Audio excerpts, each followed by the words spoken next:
carpenter.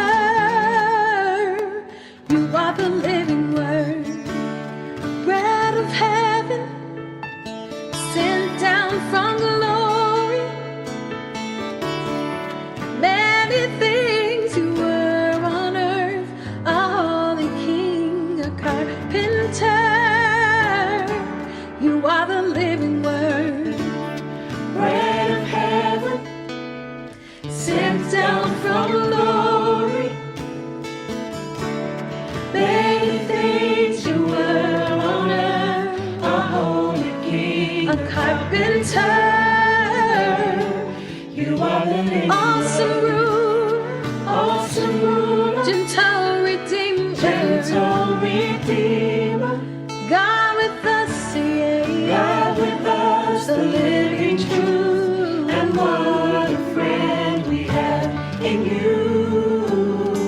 You're the awesome ruler, awesome ruler, gentle redeemer, gentle redeemer. God with us, the living truth. And what a friend we have in you.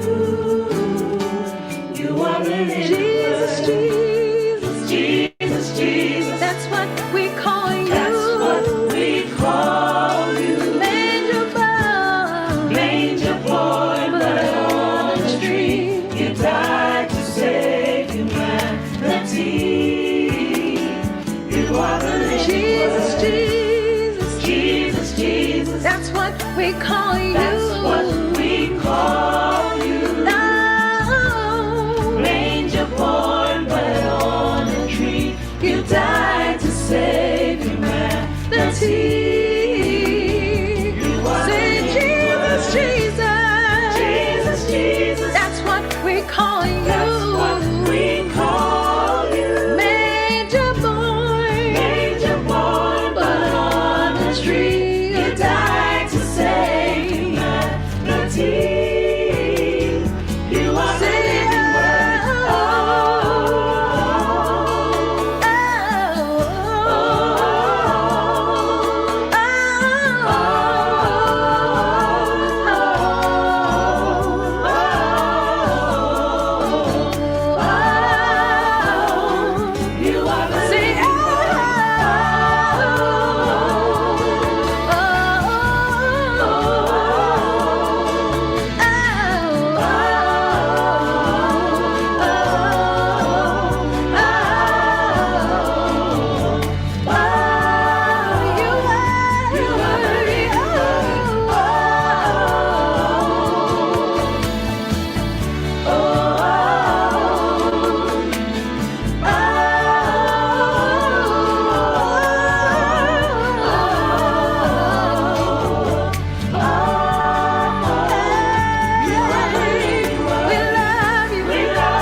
question that I have for you today is, what do you do in the dark?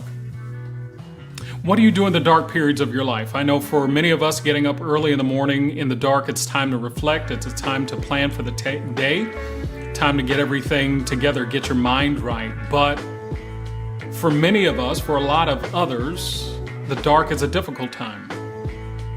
We always refer to all of the painful times in our lives as the dark periods of our lives, the times where we couldn't seem to see our way to the other side. So the question that I ask is, what do you do in the dark? Job is a perfect example of how we respond to dark times. Job loses everything, including his children, and still says, "Naked I came into this world, naked shall I return. Blessed be the name of the Lord." Can you imagine that? Can you imagine those words coming out of your mouth when you've lost everything, including all of your children? Can you imagine saying, "Blessed be the name of the Lord"? But Job does. Because Job exhibits a behavior that all of us have to adopt. Job shows trust. Job believes in the exhaustive sovereignty of God, that God sees him, that he's not alone, he hasn't been overlooked, that God isn't ignoring him. Job trusts that God sees him, that he's watching over him. Doubt is the idea that somehow God has overlooked you, or that God is ignoring you, or that it won't happen. But Job believes, Job trusts, he has faith, even when his circumstances don't reflect his belief. Job trusts. Job trusted God in the areas of our lives that we have to learn that are important. Job trusted God when it came to personal loss. All of us are attached to things. We have things that partially define who we are. I'm not necessarily attached to stuff, but I'm attached to my family. If I lost one of them, it would fundamentally change who I am. I don't know what I would do. I don't know how I would respond. But Job responded with trust. In personal loss, he trusted. I don't know what you've lost. It could be a family member. It could be money, friends, relationships. But how did you respond? Job trusted not only in times of personal loss, but he trusted in times of personal affliction. It wasn't about what he'd lost a long time ago. Job trusted God even with what he was going through at the present. Job's body is now covered with boils. His wife tells him, "Curse God and die." His so-called friends are useless and say, "Job, you must have done something for God to treat you this way." And Job still trusted God in personal affliction. And I don't know what you're going through, but you have to learn to trust God, even in the midst of the circumstance you're in right now, whether it's going through a divorce or going through a difficult time with your kids, going through a difficult time with your lives, your body, your health. Trust God. Last, Job trusted God even when it seemed that God was silent. And I got to ask you this question. While I'm asking you what you do in the dark, I also have to ask, do you ever feel like God doesn't hear you? Yes, you. I'm asking you. Do you ever feel like God doesn't hear you?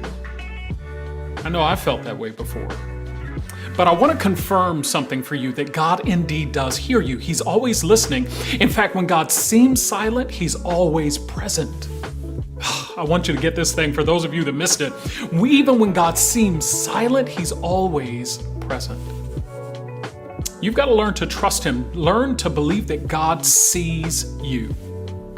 Trust him in personal loss and times of personal affliction, even when heaven seems silent. And at the end of it, the Bible says that God opened up the windows of heaven and poured out blessings that Job didn't have room to receive. In Job chapter 13, verse 15, Job's declaration is one of trust, and I want you to declare this over your life today. "Though he slay me, yet will I trust in him, but I will maintain my own way before him." Though he slay me, trust. Trust in the sovereignty of God. And even in the dark, sometimes the best thing to do is rest. Rest in the notion that God sees you. Why? Because he loves you. Anyway, you've got a whole day ahead of you. This is Grace Points. God bless you. Turn your eyes upon Jesus. Look full in his wonderful face, and the things of earth will grow strangely dim in the light of His glory and grace.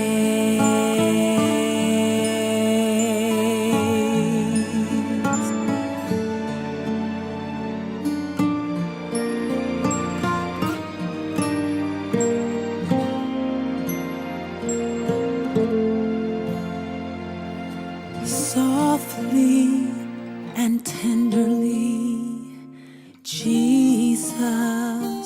is calling, calling for you and for me.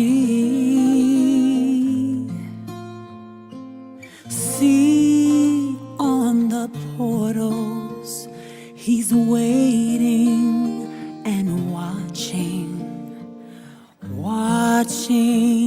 for you and for me. Come home, come home, ye who are weary, come home, earnestly, tenderly, Jesus is calling, calling, oh sinner, come home.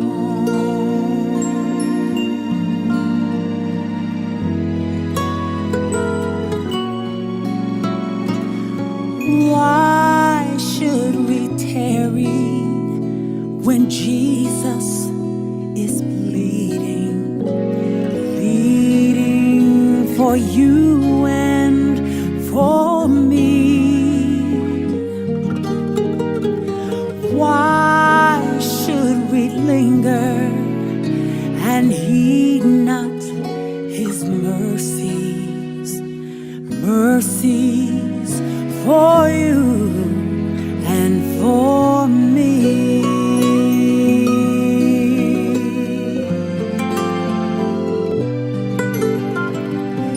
Oh, for the wonderful love He has promised, promised for you and for me.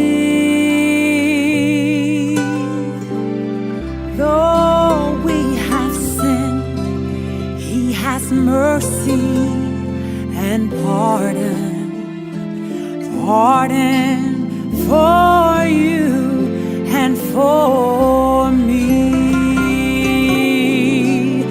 Come home, come home,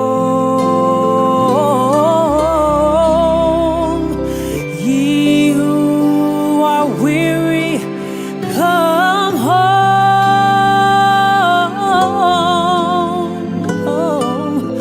earnestly, tenderly, Jesus, He's calling, calling, oh sinner, come home, calling, oh sinner, to turn your eyes upon Jesus.